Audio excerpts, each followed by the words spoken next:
A media firestorm has erupted with the launch of Harry and Meghan's new website, Sussex.com. Remembering that the late Queen banned them from using SussexRoyal.com 4 years ago because it had the word royal in there, and they're not supposed to use the word royal, or anything royal for that matter, for commercial gain. Hence the media firestorm. Now, I know I've covered this over on Black Belt Barrister earlier today, but I just had to follow it up here in case there are some of you watching that don't also watch that channel. I can't possibly expect you to watch both of them. However, there's a few interesting points to raise here, and a very interesting and entertaining article in the BBC by Sean Coughlin. Now, I'll come to that in just a moment.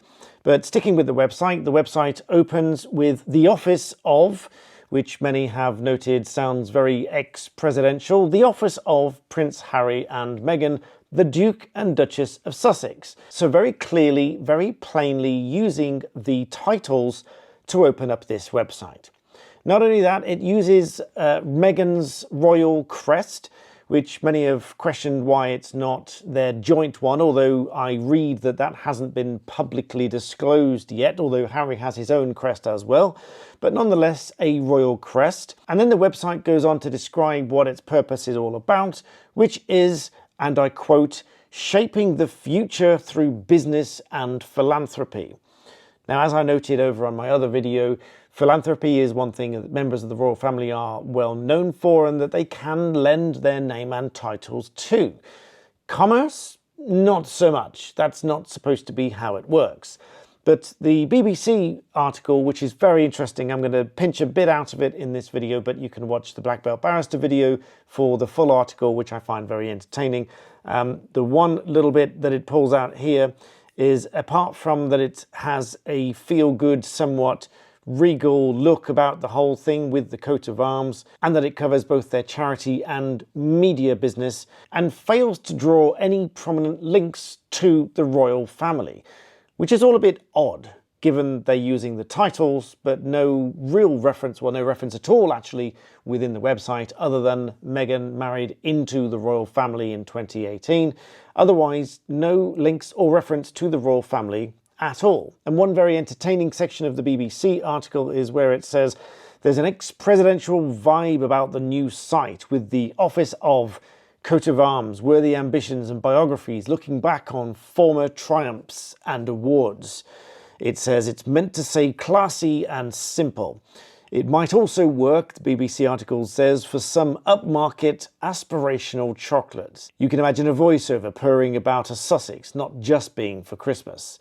And then it concludes in that section, and why Sussex.com? I suppose H&M was already taken. Now, as I say, it's a media firestorm because lots of different news outlets have jumped all over this, because the site is clearly dedicated to both commerce and philanthropy, which royal titles are not supposed to be used for, as in promoting business and commerce. And some have commented that this is no coincidence and that this is their way of trying to crush the royal family down. Royal biographer Angela Levin says that the mix of the royal crest and the titles and the office of phrasing is just unspeakable. She says, of course, it's going to trigger more stress for Charles and William, and says that Harry knows very much that the late Queen actually got Harry to say very firmly that he would not use his titles and the crest for commercial gain. So aside even from the rules and the protocols, it seems very clear that this agreement was made with the late Queen, that they would not use the crest and titles for commercial gain. Other headlines warn that the royal family could shut down Harry and Meghan's new website, Sussex.com, if they trade on their titles or the coat of arms, according to a source. But Harry and Meghan have already responded to this, saying this is just our name. But this is very much more than just a trademark and using the own name defense to a trademark dispute. These are royal titles and a royal crest, which there is strict guidance on not using any such titles and crests for commercial gain. Again, news outlets quote sources to say that their use of these titles could provoke complaints and a response from the palace, One of them saying that they're going to have real trouble with the use of Sussex. It is a royal title,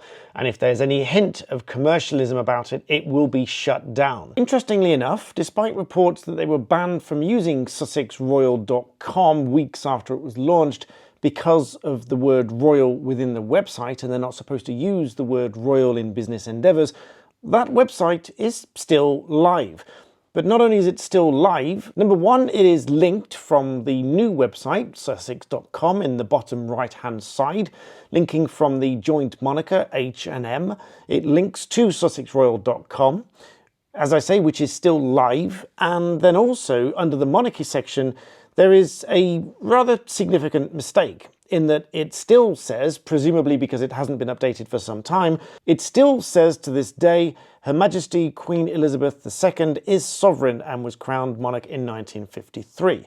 So this obviously hasn't been updated for quite some time, which I personally think it should, certainly out of respect. And quite frankly, if it is true that they've been banned from using it at all, perhaps it's time to take it down. But also, I think many people are going to have views about the use of sussex.com and the use of the titles on that website, even though, to my knowledge, there's no outright ban on them using the titles in whatever it is that they do, just that the traditions, the protocols, and perhaps the rules and the guidance by Lord Chamberlain's office is that they're not supposed to use those titles in any way, even tangentially, for commercial gain. So I do predict that there's going to be some backlash, possibly even from the palace, and it might even lead to further consideration of removal of their titles altogether. There also appears to have been some fairly broad speculation that Archwell, their foundation, has been shut down. But that doesn't appear to be the case, because the Archwell Foundation name appears to be in full effect, although I think the speculation has come about because the archwell.com website now redirects to sussex.com. But also the archwellproductions.com website is still live and still describes itself as been founded in 2020 by Prince Harry and Meghan, the Duke and Duchess of Sussex. Our company, it says, is dedicated to illuminating thought-provoking and diverse narratives that underscore our common humanity and celebrate community through scripted and non-scripted TV, film, documentaries and podcasting. And again, in the footer of that website also says the office of Prince Harry and Meghan, the Duke and Duchess of Sussex. So the archwellproductions.com website is still live, although archwell.com is now redirecting to sussex.com. So there's probably going to be a lot of questions and a lot of explaining expected, particularly as the media is well known for asking such questions, and with this website now redirecting to sussex.com, and obviously with the reference to business on the sussex.com website, alongside the use of the titles, this is not going to go without scrutiny. Let me know what you think in the comments below. Do head over and watch my longer video on Black Belt Barrister, where I'll go through the BBC article. It's quite entertaining. There's no point doing it twice, but I will link it so you can go and watch that as well. In the meantime, thank you for joining me here, and I'll see you in the next one.